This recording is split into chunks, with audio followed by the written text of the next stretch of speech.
The following is not meant for children, has been edited by Cute Stuff, and is brought to you by support from Patreon.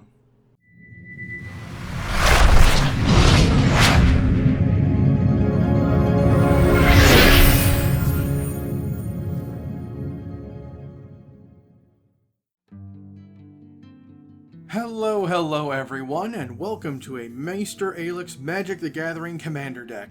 Today is my favorite deck, and I call it the Ninth Gates Shrine. It is largely comprised of gates, shrines, and the new Bobbleheads. Keep watching this video for not only the deck list, but for some instruction on how to play this deck well. Also, if you'd like to use what you see, please remember to like, comment, share the video around, and of course subscribe. It's a little click for you, but a really big deal for me. So let's begin. This deck was one of the first I've made since I started to play Commander. I really didn't know what I was doing, but thankfully I didn't need to. I was interested in funny land stuff, so I was pointed to the gates by a roommate. After that, the same good roommate suggested to me shrines. And so I just went online, found everything that said gate, found everything that said shrine, and slammed it together. And when these came together, it was, to me, a perfect fit.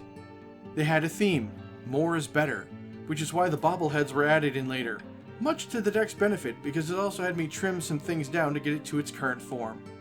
And because of these groups of cards are underplayed, this deck is an absolute steal at the budget of $150, at least at time of recording. So let's start with the normal mana base.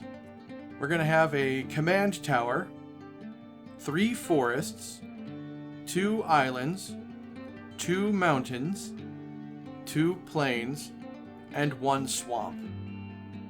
Also, to help with our mana, we're going to use an Arcane Signet, a Chromatic Lantern, a Decanter of Endless Waters, Planar Atlas, Soul Ring, and I'm also throwing in a Crucible of Worlds.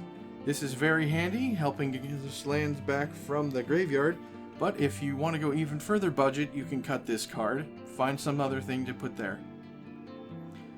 Now with that out of the way, let's focus on the biggest part of the deck, the gates.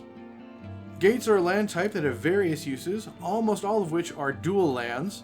At time of recording, there are 22 gates, and they are Azorius Guild Gate, Baldur's Gate, Basilisk Gate, Black Dragon Gate, Boros Guild Gate, Citadel Gate, Cliff Gate, Dimir Guild Gate, Gateway Plaza, Golgari Guild Gate, Gond Gate, Gruul Guild Gate, Heap Gate, Izzet Guild Gate, Manor Gate, Orzhov Guild Gate, Rakdos Guild Gate, Sea Gate, Selesnya Guild Gate, Simic Guild Gate, the Black Gate, and Thran Portal. Now alongside these gates, there is a category I call Gate Support, which are 30 cards that care about gates specifically. They are mostly creatures, but there are some land fetching cards and other really great effects. And these are Archway Angel, Armory Guard, Circuitous Route, Crackling Perimeter, District Guide, Explore the Underdark, Garrison Sergeant, Gate Colossus, Gatebreaker Ram, Gate Creeper Vine, Gatekeeper Gargoyle, Gates Ablaze, Gateway Shade, Gateway Sneak, Glaive of the Guild Pact, Greenside Watcher, Guild Summit, Hold the Gates, Maze's End, Navigation Orb, Nine Fingers Keen, Ogre Jailbreaker, Opal Lake Gatekeepers, Open the Gates, Plaza of Harmony, Soruli Gatekeepers, Smelt Ward Gatekeepers, Sunspire Gatekeepers, Ubulsar Gatekeepers, and Way of the Thief. Now with the mana and its friends out of the way, let's take a small detour over to what I call Land Shenanigans, which are cards that help us with our lands in one way or another. And this is Esai, Tyrant of the Gyre Strait, Crop Rotation, Explore, Spelunking, and Urban Evolution. Now, on to the powerhouse of the deck, the shrines. All shrines care about how many other shrines are in play. There are 17 shrines, but one is the commander, so we'll address that one later. The other 16 are Go Shintai of Ancient Wars, Go Shintai of Boundless Vigor, Go Shintai of Hidden Cruelty, Go Shintai of Lost Wisdom, Go Shintai of Shared Purpose, Honden of Cleansing Fire, Honden of Infinite Rage, Honden of Life's Web, Honden of Night's Reach, Honden of Seeing Winds, Sanctum of All, Sanctum of Calm Waters, Sanctum of Fruitful Harvest, Sanctum of Shattered Heights, Sanctum of Stone Fangs, and Sanctum of Tranquil Light. Like the gates, shrines have one card for support, but it is specific for shrines. However, I had one other card into this category because not only does it help shrines, but more so when the commander is out. And these cards are Shrine Steward and Teleportation Circle. Next up are the newest additions to the deck, and that is the Bobbleheads. There are 7 Bobbleheads from the Fallout universes beyond. These, like the shrines, get more powerful the more Bobbleheads you have in play.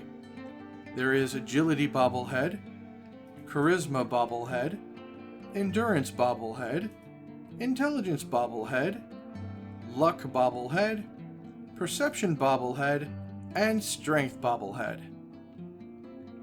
Last but not least is the Commander and a companion. The Commander is Go Shintai of Life's Origin. This Commander is important, but the deck will function without them. It should be the target of your Teleportation Circle to make sure that more Shrine tokens enter play, making all of your shrines stronger. Additionally, I added the companion, Gigantha the Wellspring. Being a companion, before they enter the game, they are in exile, which protects them from board wipes. So when you get a bad board wipe, bring Gigantha in and use them to fuel the commander's ability to get enchantments out of your graveyard. I imagine most of these will be shrines, but there are plenty of good enchantments to pull. Key cards and strategies. Needless to say, 2 of the key cards in this deck are the 2 alternate win conditions in Luck Bobblehead and Maze's End. Maze's End is especially good if you can get a few other cards out. When fetching gate lands, make sure to pull Gond Gate first. It will allow your gates to enter untapped. Spelunking is another card that does this, and that does it to all your lands, including Maze's End. And of course, you can play Sanctum of All as soon as you can, letting you get more shrines out every turn. If you want to get a victory through combat, then I suggest trying to get the Go Shintai of Shared Purpose, Go Shintai of Life's Web, Go Shintai of Boundless Vigor, Glaive of the Guild Pack, Hold the Gates, Agility Bobblehead, Charisma Bobblehead, Endurance Bobblehead, and Strength Bobblehead. This will allow you to get masses of token armies and then boost them up very strong. If for some reason combat is not an option and you want to go to a more direct damage route, then get Crackling Perimeter, Go Shintai of Ancient Wars, Honden of Infinite Rage, and Sanctum of Stone Fangs. This should allow you to directly damage your enemies and win through that way. With that being said, that should be everything you need to know to make and play this deck. It's my favorite. Thank you all for joining me, and I shall see you all on the next one.